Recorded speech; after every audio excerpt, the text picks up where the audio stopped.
So, once again, the Chelsea managerial rotating door has struck again, ladies and gentlemen. Once again, we have another Chelsea manager who has departed the Chelsea Football Club, and this time the manager's name is Enzo Maresca. Yes, just in case you don't know, Enzo Maresca has walked out of Chelsea. I remember on New Year's Eve or New Year's Day, I was scrolling through my Instagram, and I see that one of the biggest journalists, Fabrizio Romano, had mentioned that Enzo Maresca might walk out of Chelsea. And to my surprise, I was really surprised with this information, because looking at it from the point of view whereby Maresca had come to Chelsea from Leicester, and in his first season it seemed like he had done really well in terms of them finishing in the top four. Them beating PSG at the FIFA World Cup. I apologize, I don't know the term, but they had also done well in Europe as well. So it looked like Enzo Maresca was going into this season with a lot of goodwill. As a lot of people had seen him as the Pep Guardiola protege. He had been known for his style of play. Ideally, that was known for very high passing, quite similar to a Pep Guardiola. Ideally, in terms of how he had created his game ideally. Okay, so a lot of people were very surprised with the way how Enzo Maresca has decided to walk out, and what's led to him walking out has been a lot of frustration, believe it or not. Enzo, once again, he had been doing really well with the players that he had at Chelsea, but however, there were some things that I could feel if I was the Chelsea manager, I would be slightly a bit frustrated. And ideally, looking at it is just how Chelsea handle their transfers. And I'm sorry to say this, for looking at the players that they signed, in terms of Chelsea trying to go to that next level, I don't really feel like the players that they signed were, the ideal type of players for, Chelsea to go to that next level, in terms of them to, compete, for the Premier League. Okay. And if we look at it from this point of view, Enzo Maresca, he was known for his great attacking style. He was known for his, position-based football. He had done really well with, taking some of the other players within that Chelsea team, like a Caicedo. He's taken him to the next level. Caicedo is now considered as one of the best, defensive midfielders in the Premier League, him alongside Declan Rice. He has taken Cole Palmer to a different level. He is more or less like the superstar now at that Chelsea Football Club. So a lot of things were actually going in the right direction for Enzo Maresca. But what really came towards the downfall of Enzo Maresca was the month of December. Okay, Enzo Maresca only had one victory out of 7 games in the month of December. Okay, believe it or not, for a club like Chelsea to only be winning 1 game in the month of December is unthinkable, really, considering the players that they have. This was something that I didn't see coming, because I was thinking, Chelsea are definitely going to be up there throughout this whole season, considering how well they done at that FIFA tournament. There was a lot of hype behind Chelsea. They had done really well in terms of establishing themselves as one of those big clubs, really. So they had done really well in terms of taking things forward. Okay. Like I said, he had a lot of goodwill, and exactly, the prior to the month of December, in November, he had actually won Manager of the Month. So ideally, things were looking like they were right on the right path for Chelsea in terms of, Chelsea making that push towards the Premier League title, ideally. So with him walking out, I am completely surprised, because if we look at it, Chelsea, there was a lot of momentum to them. I know December was an absolutely shocking month for them to only win 1 game out of 7.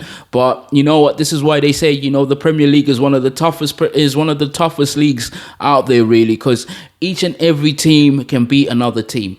as you can see, Liverpool struggled, Chelsea struggled, Man United have struggled, Aston Villa have gone on an 11 game winning, 11 game unbeaten streak. So any team can really ideally can go through, a purple patch. Any team can go through a really bad patch, really. So nobody was really expecting this. So ideally, if we look at it, what were some of the major factors that contributed to Enzo Maresca's tenure at Chelsea coming to an end? And like I said, the results were really bad, especially in the month of December. Winning one game in 7 for a club at Chelsea's level, Chelsea's standard, that was just something that was just, how can I put it, just unbelievable. I can understand, that it's really difficult in the Premier League, when you're chasing the league, don't get me wrong, there are going to be moments where, you're going to struggle to win games. Okay, there are going to be moments where you're going to struggle to win games, but this was just ideally, very, very hard, especially, that 2-2 draw against Bournemouth. That definitely played a massive contribution to, his tenure at, Chelsea coming to an end. Okay. Another thing that, that came to an end was, the breakdown with the board. As we know, Enzo had, how can I put it, had been having some serious disagreements with the board in terms of transfers. And now I can totally understand why he felt like that, because in Enzo's opinion, in Maresca's opinion, he wanted a few more experienced players. And looking at it from the Chelsea perspective, they want to buy young players and provide them with that 8-year contract, really, ideally, if you look at it from that perspective. So ideally, when they decided to sell Madueke to Arsenal, you would have thought, okay, they're going to bring in someone who's a bit more experienced. Okay.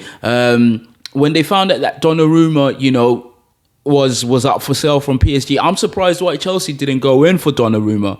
Okay. Ideally, don't get me wrong, Liam Delap is a really good striker, but once again, was he really at that standard for Chelsea? I can understand, they wanna take a chance on a younger player, watch him develop, and maybe they can sell him on. Once again, with Gittins from, Borussia Dortmund, was he on that level? I can understand, they wanted to bring in a new player that could actually, develop, but, once again, I feel like the transfers that Chelsea done in the summer just didn't contribute to, Enzo Maresca, being able to bring out the best out of this Chelsea team to push them to the Premier League. And I feel like he had a lot of potential. So ideally, the fallout with the board was something that really contributed to his downfall for him at Chelsea. Okay, we also know that the tactical approaches, apparently that he had to rotate the squad consistently. He could never actually continuously have the same starting 11, whereby players can actually gel and build the confidence. So these were some of the things that were contributing to Enzo Maresca's tenure coming to an end. Another thing that contributed to Enzo Maresca's tenure was him kind of losing the fans. Once the fans started turning against Enzo Maresca, especially against the Bournemouth game, apparently from what I've done in my research, you could hear that apparently that the Chelsea fans were now starting to boo Enzo Maresca's decision. And the big reason why they decided to boo his decisions was when he decided to sub off Cole Palmer. And ideally, that I can understand, you're trying to save someone like Cole Palmer throughout the whole season. He's just come back from an injury. He's your star man. You're trying to save him. But at the same time, he is their star player. He's that one player who can actually, make something out of nothing, ideally. And I feel like with that decision, that was just ideally the final nail in the coffin, really, in terms of what he was, deciding to do ideally. So that was really bad on his, on his end, really, if you look at it from that perspective. So ideally, I can totally understand why. Sorry guys, I'm just gonna have to move my mic just a little bit down. But yes, ideally that was one of the things that happened. Okay, so ideally, once the Chelsea fans start turning on you, we've seen a few other managers whereby the Chelsea fans, once they start turning on you, the chances of keeping that Chelsea job are very slim. We saw that with Rafa Benitez in the past. We also saw that with Avram Grant as well. Once the Chelsea fans start turning on you, the chances are very slim.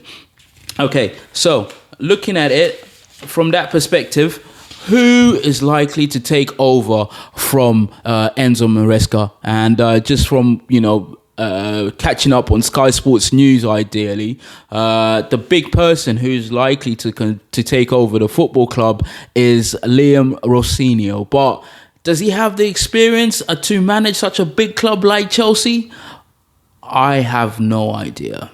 It's a really big task, because Chelsea are a big club. Chelsea have won the Premier League previously endless of times. They've got really good players in this team. They got superstars, like Cole Palmer, Caicedo, Enzo Fernandez. Is he the guy who can really motivate these players to take them to that next level?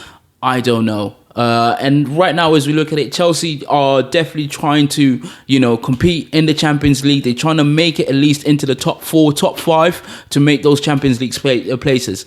So he's one of the candidates. We've also heard names like Xavi, who was at Barcelona. We've also heard that Cesc Fabregas, a player who played at Chelsea, is also up for the position at Chelsea. So ideally, the rumor has it that Chelsea are ideally going to be looking at finding the replacement for Enzo Maresca as soon as possible. And from what I am hearing, that is they're not going to be going out for an interim manager. They want to ideally appoint someone as soon as possible for this position. Okay, so that is the news in terms of the whole Enzo Maresca situation. So it's very sad, to see him leave Chelsea, because I thought, with Enzo Maresca, at the helm at the Chelsea Football Club, things were looking really well for them. Okay, however, as you know, the board and Enzo, in terms of, them clashing in terms of ideas, in terms of the transfer policy, in terms of, the board having a very vital say in terms of the tactics, in terms of, the squad rotation. I can totally understand why Enzo Maresca decided to walk out. So the big question is, who do you think is going to take over as the new Chelsea manager? Leave a comment below who you think will be the next Chelsea manager. Okay, if you did like this video, please give it a like. And if you do like what I provide you with, please subscribe to my channel. Thank you very much, ladies and gentlemen. Good evening. Take care. Bye.